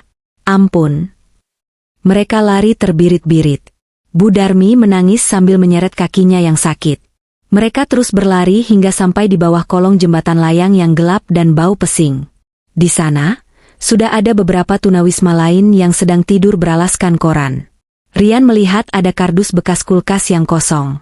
Ia buru-buru menempatinya. Kita tidur di sini malam ini, kata Rian datar. Di sini? Di atas tanah? Banyak nyamuk, Yan. Bau pesing, protes Bu Darmi. Mau tidur di sini atau di sel penjara? Pilih. Bu Darmi akhirnya diam. Ia meringkuk di atas kardus keras itu. Nyamuk-nyamuk langsung menyerbu kulit keriputnya. Sera? Bisik Bu Darmi dalam tangisnya. Dulu kasur Sera di gudang masih lebih empuk dari ini. Rian memunggungi ibunya. Perutnya melilit perih. Rasa lapar mulai menyerang dengan ganas. Terakhir kali ia makan adalah sarapan tadi pagi, roti bakar yang ia comot sambil memarahi Sera. Ironis. Keesokan harinya. Matahari pagi tidak membawa kehangatan, melainkan membawa teror baru, rasa lapar yang semakin menjadi-jadi. Rian mencoba mencari bantuan. Ia ingat rumah teman akrabnya, Doni, tidak jauh dari daerah ini. Doni dulu sering ia traktir minum-minum pakai uang hasil korupsi. Ibu tunggu di sini. Jaga kardus ini. Jangan kemana-mana, perintah Rian. Rian berjalan menuju perumahan elit tempat Doni tinggal. Ia berharap Doni mau meminjamkan sedikit uang, atau setidaknya memberi makan. Sesampainya di depan pagar rumah Doni, Rian memencet bel. Seorang pembantu keluar. "Cari siapa ya?" tanyanya curiga melihat penampilan Rian yang kucel. "Panggil Pak Doni," bilang Rian datang. Teman baiknya. Tak lama kemudian, Doni keluar. Tapi ia tidak membukakan pagar. Ia berdiri di balik pagar besi tinggi sambil bersedekap. Tatapannya dingin. "Don, syukurlah lo ada di rumah." Rian tersenyum lebar, penuh harap. "Gue kena musibah, Don. Dompet hilang, ribut sama bini. Gue boleh pinjam duit dikit nggak? Atau numpang mandi?" Doni tertawa sinis. "Musibah? Atau karma? Gue udah lihat beritanya, Rian. Lo buronan, kan? Penggelapan 5 miliar? Senyum Rian lenyap. Itu salah paham, Don. Sera ngejebak gue. Lo percaya sama gue kan, bro? Kita kan bestie." "Cih, bestie matamu," ludah Doni. "Asal lo tahu ya, Yan. Tadi pagi, sekretaris Bu Sera nelpon gue. Dia bilang, siapapun yang membantu lo, bakal dianggap sekongkol menyembunyikan buronan dan bakal ikut diseret ke hukum. Gue nggak mau masuk penjara gara-gara koruptor kayak lo.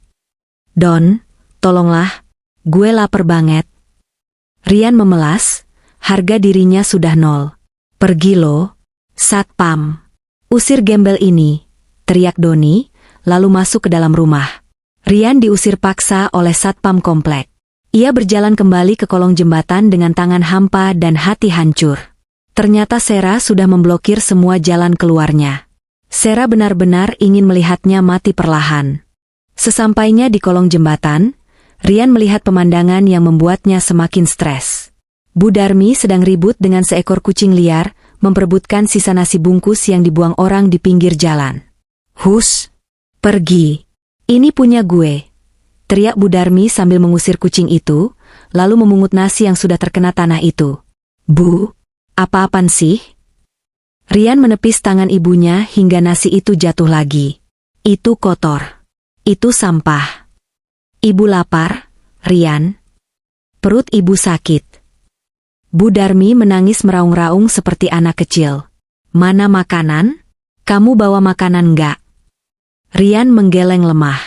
Bu Darmi langsung memukuli dada Rian. "Anak nggak berguna, anak durhaka. Katanya mau bikin ibu kaya, kok malah bikin ibu makan sampah." Rian diam saja menerima pukulan ibunya. Tenaganya habis. Ia duduk bersandar di tiang beton jembatan. Tiba-tiba, sebuah mobil mewah berwarna hitam melambat di jalan raya di atas mereka. Kaca jendela belakang turun sedikit. Mata Rian memicing. Ia kenal mobil itu. Itu mobil Rolls-Royce Phantom milik Sera, mobil yang dulu hanya bisa ia lihat di majalah dan ia mimpi-mimpikan. Dari celah jendela, terlihat sepasang mata menatap ke bawah. Menatap tepat ke arah Rian dan Bu Darmi. Tatapan itu dingin, datar, tanpa emosi. Itu Sera. Dia tidak turun. Dia tidak berkata apa-apa. Dia hanya melihat. Memastikan bahwa Rian benar-benar menderita. Memastikan bahwa hukuman berjalan sesuai rencana. Lalu, sebuah tangan terjulur dari jendela mobil, menjatuhkan sesuatu. Sebuah kotak styrofoam makanan. Mobil itu pun melaju pergi. Rian menatap kotak itu. Perasaan terhina menyergapnya. Sera memberinya makan seperti memberi makan anjing jalanan. Tapi rasa lapar mengalahkan rasa malu. Rian merangkak naik ke pinggir aspal, mengambil kotak itu. Masih hangat. Ia membukanya. Isinya adalah nasi padang dengan lauk rendang dan ayam pop, makanan kesukaan Rian. Ada secari kertas kecil di atas nasi itu. Rian membaca tulisan tangan Sera yang rapi di kertas itu. "Ingat saat aku hamil dan minta dibelikan rendang karena ngidam? Kamu bilang, mahal, makan tempe aja sana. Selamat menikmati rendang terakhirmu sebelum masuk sel, Mas. Rian gemetar membaca pesan itu. Air matanya menetes jatuh ke atas nasi rendang. Makanan. Makanan. Bu Darmi merampas kotak itu dari tangan Rian. Tanpa membaca suratnya, tanpa bertanya dari mana asalnya, Bu Darmi langsung melahap nasi itu dengan tangan kotornya. Enak, enak banget. Gumam Bu Darmi sambil mengunyah rakus. Rian melihat ibunya makan seperti orang kesurupan. Ia ingin ikut makan, tapi tenggorokannya tercekat. Pesan Sera itu menghancurkan mentalnya lebih parah daripada rasa laparnya. Sera mengingat setiap detail kejahatannya. Sera tidak melupakan satupun luka yang ia goreskan. Bagi, Bu. Pinta Rian akhirnya, naluri bertahan hidupnya menang. Nggak mau, ini buat ibu, kamu cari sendiri. Bu Darmi memunggungi anaknya, melindungi makanan itu dengan tubuhnya. Rian tercengang. Inikah ibu yang dulu memanjakannya? Saat susah, sifat asli ibunya keluar, egois. Bu, aku anakmu. Aku juga lapar. Rian mencoba mengambil sepotong ayam. Jangan. Bu Darmi menggigit tangan Rian. Keras. Arg. Rian menjerit kesakitan. Dia menatap ibunya tak percaya. Ibunya sendiri menggigitnya demi sepotong ayam. Mereka berdua saling dorong, berebut makanan sisa pemberian, musuh, mereka. Nasi tumpah ke tanah, bercampur debu. Tapi mereka tetap memungutinya. Di kejauhan, Rian melihat orang-orang yang lewat merekam kejadian itu dengan ponsel mereka. Itu kan yang koruptor viral itu. Iya. Anjir, rebutan makanan sama emaknya sendiri. Videoin. Upload ke TikTok. Rian menutup wajahnya dengan lengan.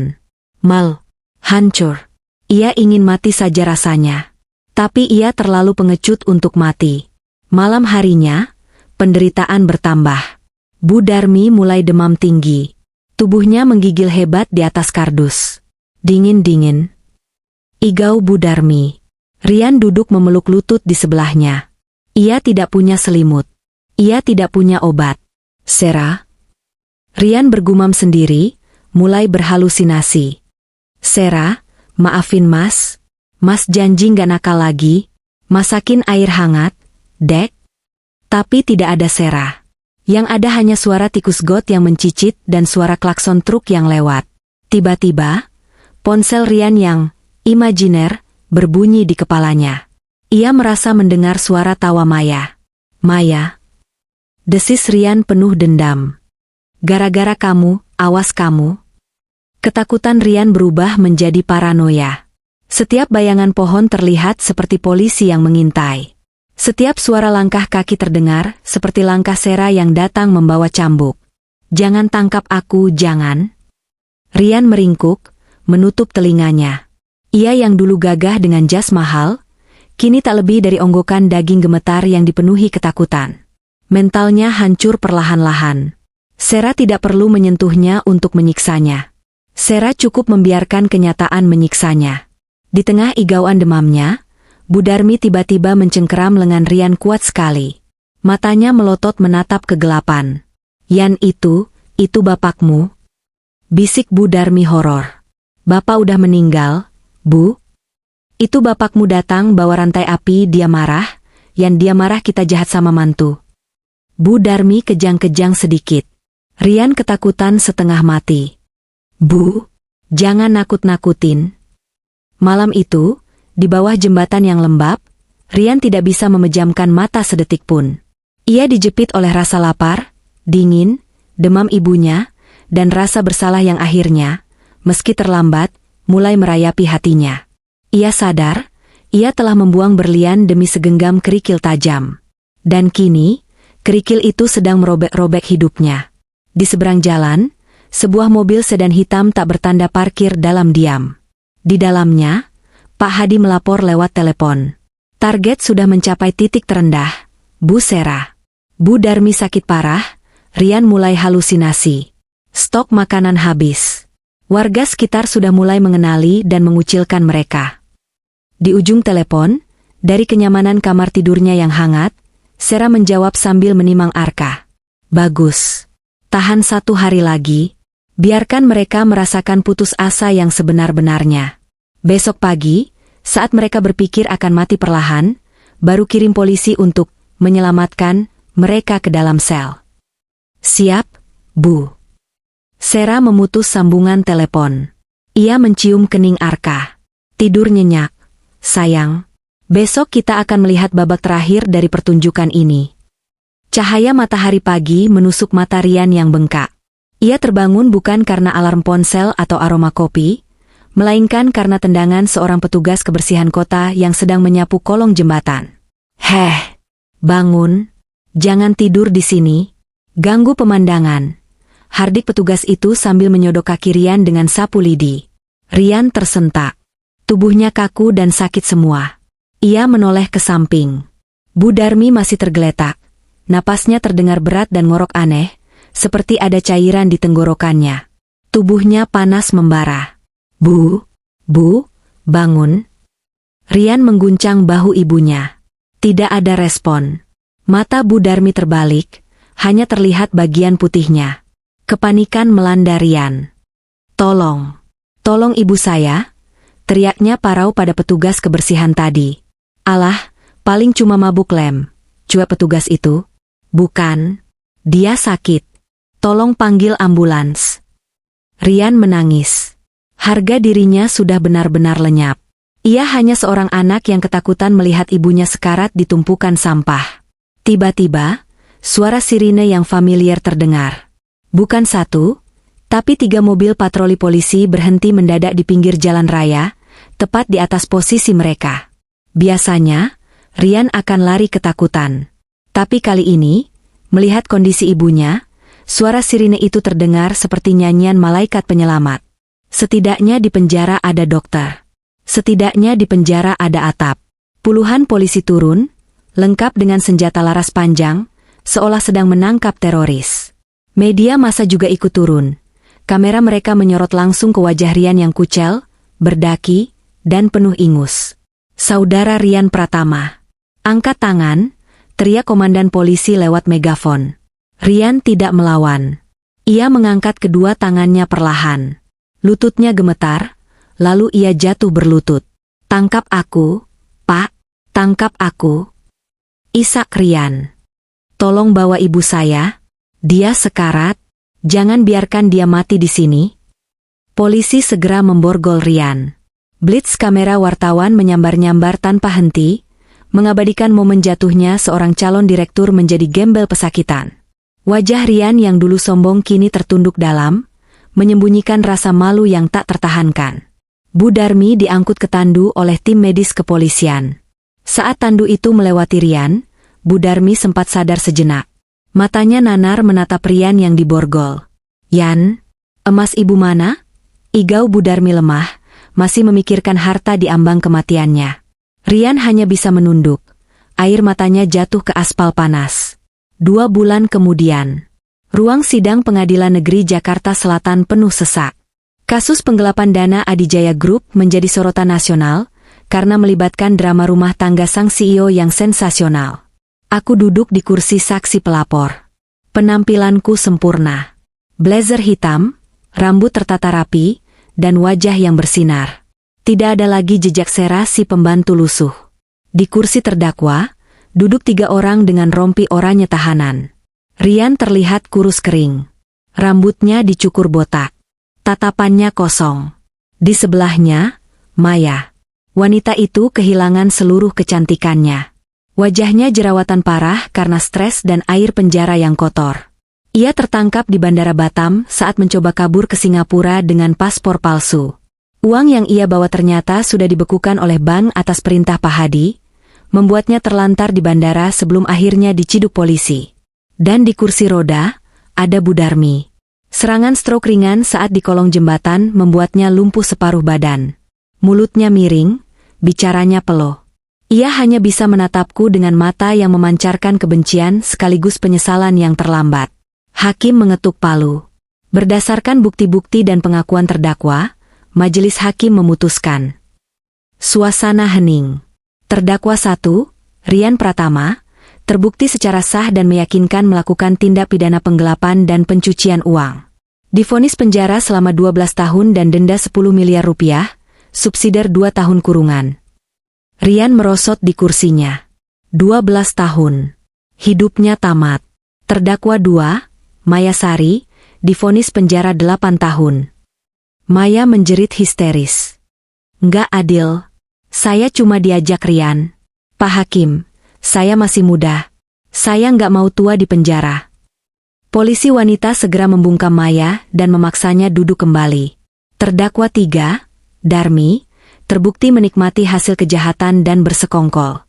Divonis penjara 4 tahun. Bu Darmi hanya bisa mengeluarkan suara mengerang. Erg, erg. Air liur menetes dari sudut bibirnya yang miring. Setelah sidang ditutup, sebelum mereka dibawa kembali ke sel, aku meminta izin untuk berbicara sebentar. Aku berjalan mendekati pagar pembatas. Rian menatapku, matanya basah. Sera? Panggilnya lirih. Puas kamu? Puas melihat kami hancur? Aku menatapnya datar. Ini bukan soal kepuasanku, Rian. Ini soal konsekuensi. Kamu yang menanam padi, kamu yang menuai hasilnya. Kalau saja dulu kamu punya sedikit saja hati nurani saat aku hamil, mungkin aku tidak akan sekejam ini. Aku menyesal, Ser. Sumpah mati aku menyesal. Rian menangis, memegang jeruji pembatas. Boleh aku lihat Arka? Sekali saja? Seumur hidup aku mungkin gak akan bisa lihat dia tumbuh. Tidak, jawabku tegas. Arka tidak butuh ayah seorang kriminal. Dia akan tumbuh mengetahui ayahnya sudah mati. Itu lebih baik daripada dia tahu ayahnya adalah pria yang menyuruh ibunya mengepel saat kontraksi. Rian meraung. Penolakan itu lebih sakit daripada vonis hakim. Aku beralih menatap Maya. Gimana rasanya, Maya? Dulu kamu bilang kamarku bau, kan? Sekarang kamu akan tidur di lantai semen yang dingin dan bau pesing selama 8 tahun. Nikmatilah, kamar utama, barumu. Maya meludahi kaca pembatas, tapi ludahnya hanya mengenai kaca itu sendiri dan meleleh turun, menjijikkan seperti dirinya. Terakhir, aku menatap Bu Darmi. Bu, kataku pelan. Semoga ibu panjang umur di dalam sana. Jadi ibu punya banyak waktu untuk merenung. Kenapa menantu, jelek dan miskin, ini sekarang berdiri di sini sebagai pemenang, sementara ibu duduk di kursi roda sebagai narapidana. Aku berbalik badan, mengibaskan rambutku, dan berjalan keluar ruang sidang. Di belakangku, terdengar raungan tangis Rian dan teriakan histeris Maya yang saling menyalahkan. Suara itu bagaikan musik orkestra penutup yang indah. 5 tahun kemudian. Mama, Mama, lihat, aku gambar gedung tinggi. Seorang bocah laki-laki berusia 5 tahun berlari ke arahku. Wajahnya tampan, matanya cerdas. Itu Arka. Dia tumbuh sehat dan bahagia, dikelilingi kasih sayang yang melimpah. Kami sedang berada di penthouse pribadiku di lantai teratas Adijaya Tower. Dari sini, Jakarta terlihat kecil. Aku mengangkat Arka ke pangkuanku. Wah, bagus sekali gambarnya. Ini gedung kantor Mama ya? Iya. Nanti kalau Arka besar, Arka mau jadi bos di situ kayak Mama. Biar bisa beli mainan banyak buat anak yatim. Celotehnya polos. Aku tersenyum haru, mencium pipi gembilnya. Anak pintar. Arka harus jadi pemimpin yang baik ya, yang jujur, yang menghargai orang lain. Jangan pernah merendahkan orang, sekecil apapun mereka. Siap, bos. Arka memberi hormat lucu. Ponselku berdering. Pak Hadi. Selamat sore, Bu Sera, sapa Pak Hadi di ujung telepon. Sore, Pak. Ada kabar apa? Laporan bulanan dari lapas, Bu. Tahanan atas nama Darmi meninggal dunia tadi pagi karena komplikasi stroke dan serangan jantung. Aku terdiam sejenak. Tidak ada rasa sedih, hanya rasa lega. Satu bab telah benar-benar tertutup. Lalu Rian? Tanyaku. Rian masih di dalam, Bu. Kabarnya dia sering sakit-sakitan dan menjadi pesuruh bagi narapidana lain yang lebih berkuasa. Mentalnya cukup terganggu, sering bicara sendiri memanggil nama ibu dan Arka. Biarkan saja, jawabku dingin. Urus pemakaman Bu Darmi dengan layak, tapi jangan pakai nama saya. Pakai dana amal perusahaan saja. Saya tidak mau datang. Baik, Bu. Aku menutup telepon. Aku memandang keluar jendela kaca raksasa. Langit senja berwarna jingga keemasan. Masa laluku yang kelam, daster usang, lantai yang dingin, hinaan, dan air mata, semuanya sudah terkubur jauh di dasar ingatan. Aku, Serap Hina Adijaya, pernah jatuh ke titik terendah demi sebuah cinta yang palsu. Tapi aku bangkit. Aku membuktikan bahwa wanita yang dihina dan dicaci tidak akan selamanya diam. Sekarang, aku bukan lagi istri yang takut. Aku adalah ratu di istanaku sendiri. Dan tidak ada seorang pun yang bisa menyakitiku dan anakku lagi. Mama, kok melamun? Tanya Arka sambil menepuk pipiku. Aku tersenyum, menatap mata jernih putraku. Gak apa-apa, sayang. Mama cuma lagi bersyukur. Bersyukur kenapa?